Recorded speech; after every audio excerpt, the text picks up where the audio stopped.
Amigos de Impacto Venezuela, un placer saludarlos. Gracias por acompañarnos en una entrega más de Cara a Cara con. Esta vez me acompaña el médico pediatra y presidente de la Sociedad Venezolana de Puericultura y Pediatría, Unidades Urbina, para tratar un tema que ha sido titular de noticias durante toda esta semana, el tema de la vacunación en Venezuela. Ya vimos, doctor, una médico cirujano fue la primera vacunada del sector salud.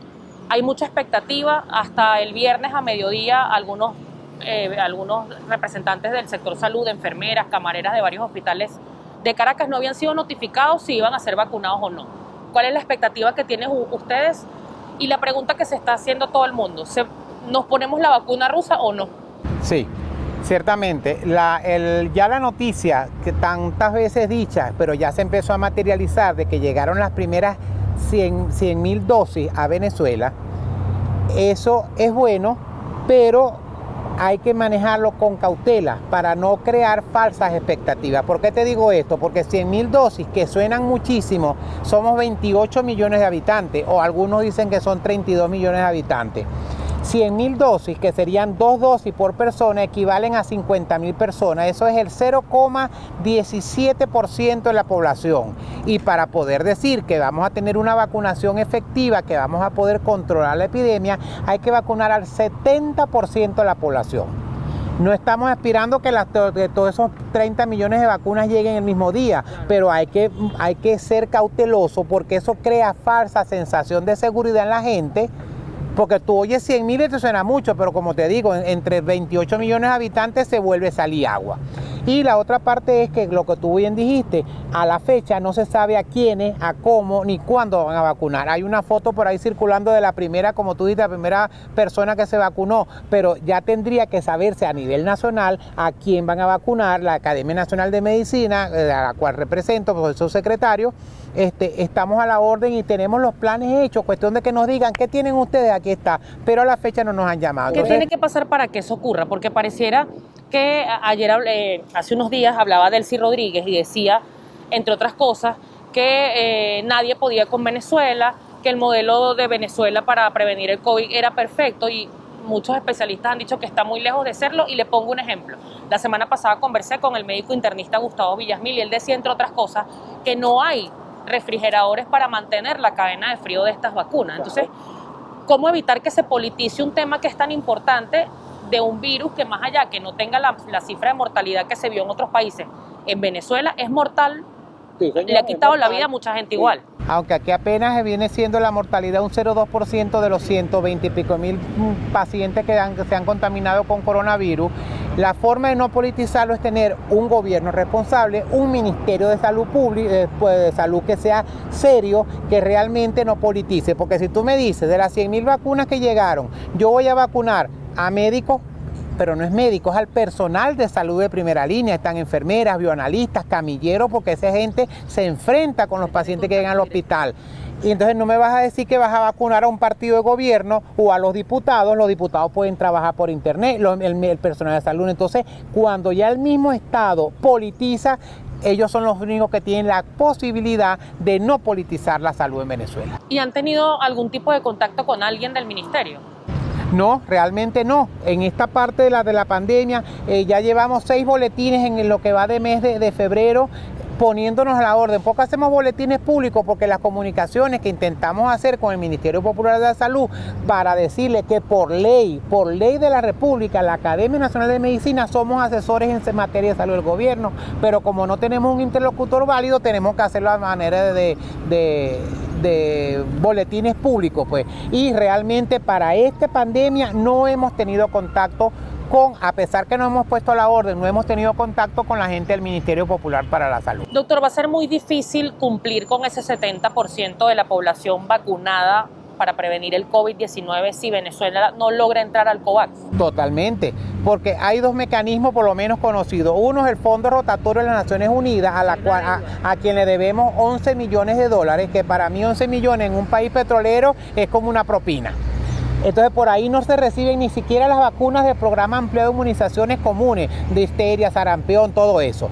Y el mecanismo COVAX es un mecanismo que se ideó para que los países de menores ingresos, léase Venezuela, aunque estamos catalogados por el Producto Interno Bruto como medio alto, puedan comprar las vacunas a un menor precio y con el mismo dinero alcanzar mayor cantidad de población. Hasta el 9 de febrero había que pagar la primera cuota parte por Venezuela, que eran 18 millones de dólares de un total de 105 millones de dólares. A la fecha no sabemos si se pagó o no. La gente de la Oficina Panamericana de la Salud informó que hasta ese día Venezuela no había pagado. Entonces aparentemente hay un mecanismo que se está tratando de implantar a través de la Asamblea Nacional 2015-2020 y el gobierno nacional, a ver si liberan un dinero y se paga esa deuda, se honra, no es una deuda, se honra ese compromiso para poder tener las vacunas. Entonces estamos frenados. Estas 100.000 vacunas que llegaron de Gamaleya, no sabemos por qué mecanismo fue, pero no fue por COVAX ni fue por el Fondo Rotatorio de las Naciones Unidas. Puede ser por un convenio quizás de petróleo, por qué sé yo, pero además no hay transparencia. El país debería saber, llegaron tantas, cuántas más van a llegar para completar por lo menos los primeros 15 millones de dosis que necesitamos para un 20% más o menos, pero no se sabe. Y eso es lo que produce en la población inseguridad, desconfianza y por supuesto, porque nada haces tú, Estenis, con que llegue la vacuna. Entonces la gente tiene miedo de irse a vacunar.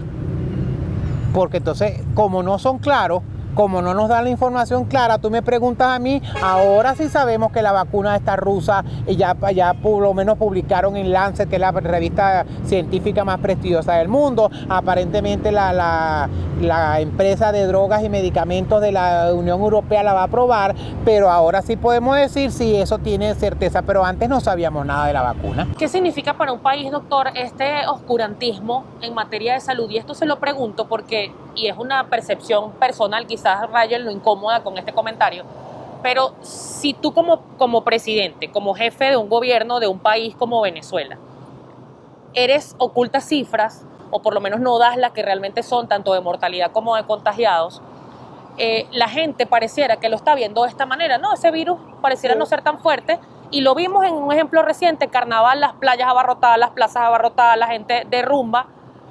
¿Cómo asumir ese posible pico de contagio que pueda ocurrir después de este carnaval que vimos, lo que vimos en la gente? Y además tienes oscurantismo también para la cura o la prevención de esta enfermedad. Claro. ¿Qué significa para un país que se maneje así? Es muy difícil porque es lo que tú estás diciendo. Cuando yo no digo las cifras reales porque no las conozco, porque no tengo los medios de hacer diagnóstico, entonces estás creando una falsa sensación de seguridad en la población. Y si además desde el Ejecutivo Nacional te dicen tenemos unas gotas milagrosas, entonces la gente piensa, como lo he escuchado yo, no, esto si me da, me vacuno. Porque inclusive al que se vacuna le puede dar. No, me tomo la gota milagro. Entonces, eso al crear una falsa sensación, tenemos esto que vimos en las playas en carnaval. Pero es que también pasó en diciembre. En diciembre tenemos, por cifras oficiales del Ministerio Público de Salud, cómo se incrementaron los casos en los primeros días de enero después del asueto de Navidad. Entonces hay que insistirle a la gente, existe, el virus puede ser mortal, que no sea tan severo como el ébola, pero igual se muere, y a ti no te toca hasta que tienes un familiar o te toca a ti la estadística. Entonces hay que decirle a la gente, a pesar de la vacuna, así nos vacunemos el 70% en un momento, hay que seguir todavía por lo menos un año al mínimo con las medidas de distanciamiento físico, lavado de las manos y la mascarilla o la pantalla facial.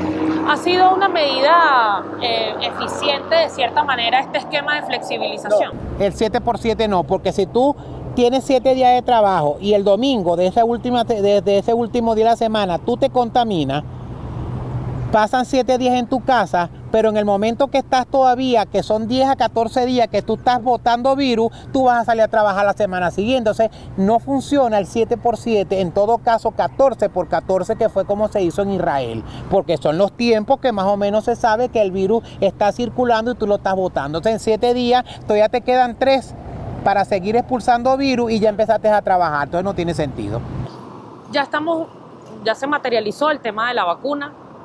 Ya lo hablábamos al inicio de la entrevista, el tema de la politización y todo lo demás. Logísticamente hablando, este esquema de vacunación sobrepasa al Estado por el estado de los hospitales, porque no tienen refrigeración para cumplir con la cadena de frío, por la diáspora de profesionales, no solamente que se van del país, sino que migran a otras profesiones porque el salario es absurdo. Esto sobrepasa al Estado, una política eficiente de vacunación contra el COVID y contra enfermedades convencionales. Totalmente. Fíjate tú que en el esquema, el programa de empleo de inmunizaciones, que es el PAI, que es el programa de vacunación que tienen todos los países en América. auspiciado por la OPS, porque funciona como un banco. Yo te doy un crédito, tú compras vacuna, tú me pagas, tal y cual. Ya antes de 2017, antes de contraer la deuda que no se ha honrado, ya Venezuela tenía al menos 48 a 50% de cobertura vacunal. Quiere decir que tu programa normal es ineficiente. Ojo, y son cifras de la Oficina Panamericana de la Salud, lo pueden buscar en el resumen de Salud de las Américas 2019. Venezuela sumando, restando y dividiendo, apenas llegábamos a 48 a 50% de cobertura vacunal. Quiere decir que estoy dejando 52 a 50% de los niños básicamente sin vacunar, expuesto. Por eso volvió la difteria, por eso volvió el sarampión, por eso la fiebre amarilla es un repunte, y entonces además se nos mete esta pandemia.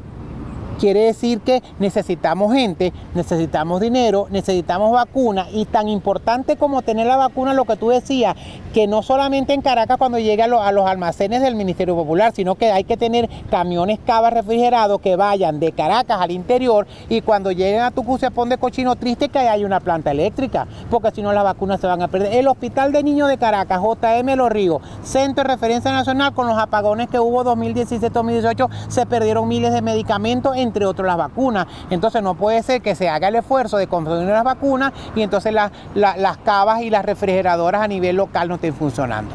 Sí, además como llega una vacuna, por ejemplo, a Ureña, no sé, a esos a sectores Tucupita, lejanos. las islas que están allá en los caños del Orinoco.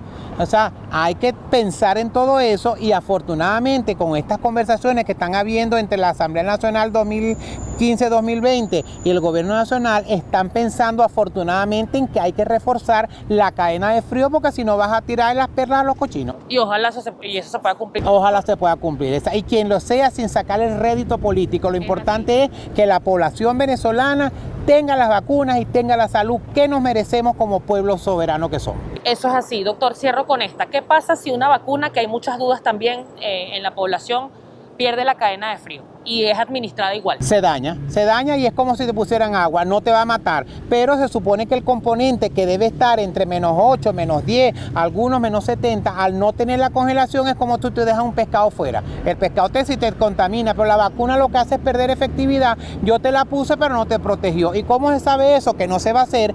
Debería hacerse, luego de colocar las 2 dosis a las personas, hacer un paneo general con anticuerpos a ver si realmente la gente se inmunizó. Pero eso aquí no se va a hacer, no se hizo en vivo durante la pandemia, menos después de la... Pero lo importante es eso, que si no se cumple la cadena de frío, la vacuna pierde efectividad.